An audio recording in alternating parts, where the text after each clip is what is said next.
संभवतः द्रौपदी भारत की वह प्रथम महिला है जिसके 5 पति थे, या वह 5 पुरुषों के साथ रमण करती थी। लेकिन सबसे बड़ा सवाल ये कि क्या आज के लोग ये समझते हैं कि द्रौपदी ने विवाह तो सिर्फ अर्जुन से ही किया था, तो क्या उसका रिश्ता सभी के साथ नहीं था? पांडवों को 12 वर्ष का वनवास और 1 वर्ष का अज्ञातवास मिला था। इस दौरान पांचों पांडव एक कुम्हार के घर में रहा करते थे और भिक्षाटन के माध्यम से अपना जीवन यापन करते थे। ऐसे में भिक्षाटन के दौरान उन्हें द्रौपदी के स्वयंवर की सूचना मिली। एक यंत्र में बड़ी सी मछली घूम रही थी। उसकी आंख में तीर मारना था और वह भी तैलपात्र में उसकी परछाई देखकर। ये भी कि एक नहीं, पूरे 5 तीर मारना थे। अर्जुन ने ये प्रतियोगिता जीत ली। तब जरासंध, शल्य, शिशुपाल तथा दुर्योधन, दुशासन आदि कौरव भी उपस्थित थे।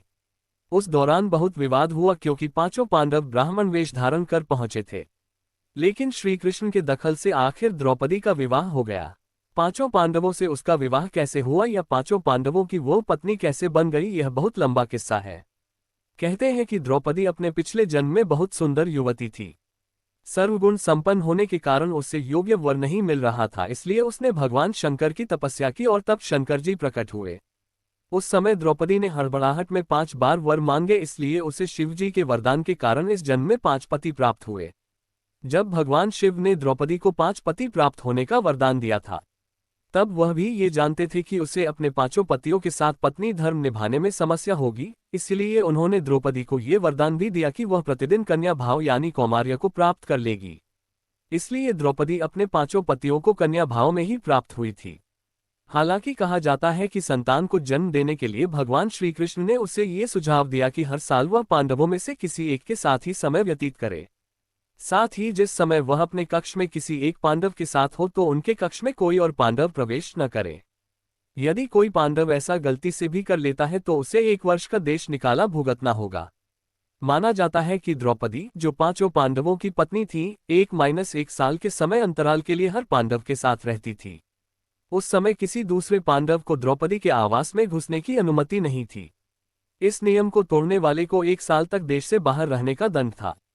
एक बार ये दंड अर्जुन को भुगतना भी पड़ा था। अर्जुन और द्रौपदी की 1 वर्ष की अवधि अभी अभी समाप्त हुई थी और द्रौपदी युधिष्ठिर के साथ का 1 वर्ष का समय शुरू हुआ था। अर्जुन भूलवश द्रौपदी के आवास पर ही अपना तीर धनुष भूल आए, पर किसी दुष्ट से ब्राह्मण के पशुओं की रक्षा के लिए उन्हें उसी समय इसकी जरूरत पड़ी। अतः क्षत्रिय धर्म का पालन करने के लिए तीर धनुष लेने के लिए नियम तोड़ते हुए वह द्रौपदी के निवास में घुस गए। उस दौरान द्रौपदी युधिष्ठिर साथ में थे। बाद में इसके दंडस्वरूप अर्जुन 1 साल के लिए राज्य से बाहर चले गए। इसी 1 साल के वनवास के दौरान अर्जुन की मुलाकात उलूपी से हुई और वह अर्जुन पर मोहित हो गई। ऐसे में वह उन्हें खींचकर अपने नागलोक में ले गई और उसके अनुरोध करने पर अर्जुन को उससे विवाह करना पड़ा। कहते हैं कि दोनों 1 वर्ष तक साथ रहे। अर्जुन और नागन्या उलूपी के मिलन से अर्जुन को एक वीरवार पुत्र मिला जिसका नाम इरावान रखा गया। द्रौपदी के 5 पुत्र थे। द्रौपदी ने 1-1 वर्ष के अंतराल से 5 पांडव के 1-1 पुत्र को जन्म दिया था। लेकिन दुर्भाग्य कि इन 5 पुत्रों को अश्वत्थामा ने मार दिया था।